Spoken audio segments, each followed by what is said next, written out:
Welcome to 5 Minutes in the Word, a daily devotional in the Word of God. Logan, Jesus' discussion with the woman at the well has all kinds of different things It does. that we could talk about. But the one that impresses me, I guess, especially right now, is when she begins to talk to him about worship. And of course, she is a Samaritan, and so they worship in the mountains. And Jesus is a Jew, and they worship at Jerusalem.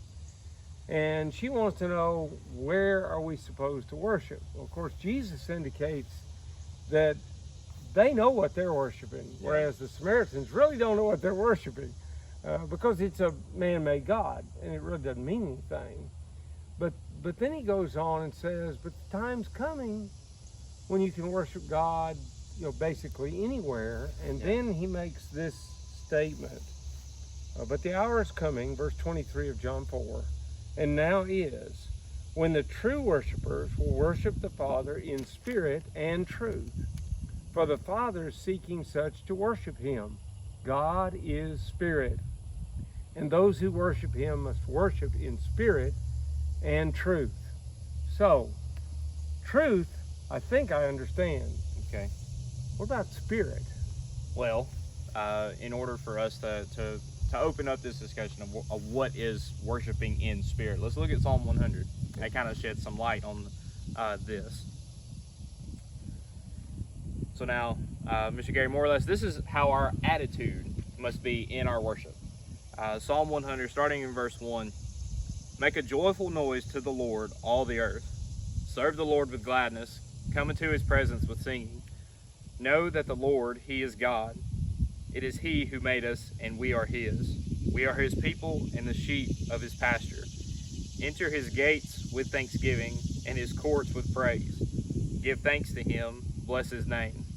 For the Lord is good, his steadfast love endures forever, and his faithfulness to all generations. So now this is the spirit aspect in which you just mentioned in John 4. This wind will lay down. Worshiping in spirit means that we are worshiping with love and devotion to God. We love God, so we worship him. We are devoted to God and his mission, so we're going to worship him. But now that we've read this and we've discussed this a little bit, why should we do this? Why should we worship in spirit? Well, that answers that question is in 1 John 4. That's a very, very short verse. 1 John 4 in verse 19.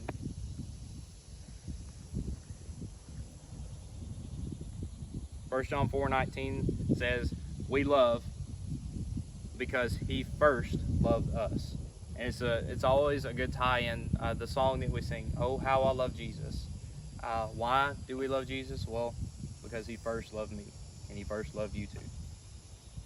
Okay, so that explains how the heart gets involved in all this stuff. Yes. Okay, so we've got to focus first, apparently, on the love of God. Mm-hmm. And then when we focus on the love of God, that draws, or ought to draw, love out of us. That's what we're saying when we talk about in spirit. So it comes from the heart.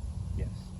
So when we sing, it should come from a thankful heart. Singing and making melody in your heart. Yeah. Yes. Okay. Yeah. So it's a thankful type of singing as well. Yes. I think Colossians talks about that. Paul does when he talks about with grace in your heart, with grace being a thankfulness. Yes. So what's pouring out of my heart?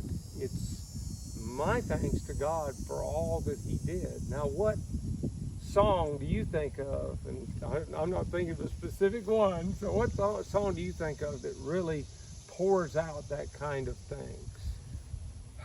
I mean, give thanks to the Lord for he is good. Yeah. That's probably the biggest one, the first one that comes to mind. Yeah. But one that really drives home the fact that just singing with the heart and being thankful that I'm here worshiping is our God, he is alive. Just the melody of it, but also the words. We're acknowledging that God is alive and he's working, and it'll be some sweet day when we all get to heaven, which is another one. See, now, once you get rolling, it's like Yes. we've got all these songs, and maybe we don't, or I'll just talk about me. Mm-hmm. Maybe I don't always think about this is a wonderful time to give thanks.